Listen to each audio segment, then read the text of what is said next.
আজ আমরা জানব কিভাবে বিশাল মাঠে জন্মানো আখ থেকে তৈরি হয় আমাদের প্রতিদিনের ব্যবহার করা মিষ্টি। প্রথমে শুরু হয় বিস্তীর্ণ মাঠে আখ চাষের মাধ্যমে। কৃষকরা অনেক যত্ন ও পরিশ্রম করে আখের চাষ করেন।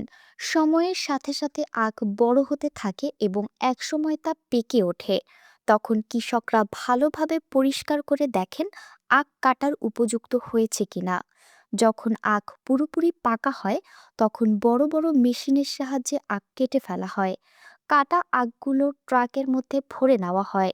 ট্রাক ভর্তি হলে সেই আখগুলো নিয়ে যাওয়া হয় চিনির কারখানায়। কারখানায় পৌঁছানোর পর প্রথমেই আখগুলো একটি পরিষ্কার করার মেশিনের মধ্যে ঢালা হয়। এই মেশিন আখের গায়ে থাকা মাটি, ধুলো ও অন্যান্য ময়লা পরিষ্কার করে ফেলে। পরিষ্কার হয়ে গেলে আখগুলোকে আরেকটি মেশিনের মাধ্যমে ছোট ছোট টুকরো করে কেটে নেওয়া হয়। এরপর এই কাটা আখগুলো এমন একটি মেশিনে দেওয়া হয় যেখানে আখ থেকে দ্রুত রস বের করে নেওয়া হয়। আখের রস একদিকে বের হয়ে আসে, অন্যদিকে আখের ছোবড়া বা অবশিষ্ট অংশ বের হয়ে যায়। এই ছোবড়াগুলো পরে অন্য কাজে ব্যবহার করা হয়।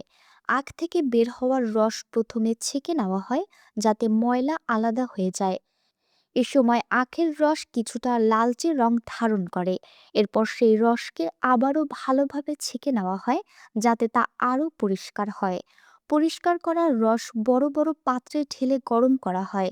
ধীরে ধীরে গরম করতে করতে সেই রস ঘন হয়ে আসে এবং লালচে কালো রং ধারণ করে। আরও গরম করার ফলে রসটি ধীরে ধীরে ঘন ও আঠালো মিষ্টি শিরার মতো হয়ে যায়।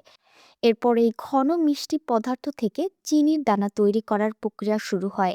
এতে সামান্য আটা মেশানো হয় এবং মেশিনের সাহায্যে সেটিকে ঘোরানো হয়।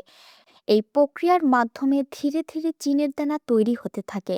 চিনি তৈরি হয়ে গেলে তা আরেকটি মেশিনে পাঠানো হয়, সেখানে চিনি ভালোভাবে শুকিয়ে নেওয়া হয়। শুকানোর পর চিনিগুলো আবার পরীক্ষা করে দেখা হয় যেন সেগুলোর মান ভালো থাকে।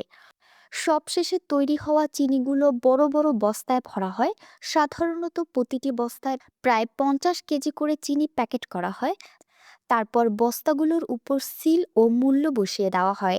এরপর সেই বস্তাগুলো বাজারে পাঠানো হয় যাতে মানুষ সহজেই চিনি কিনে ব্যবহার করতে পারে।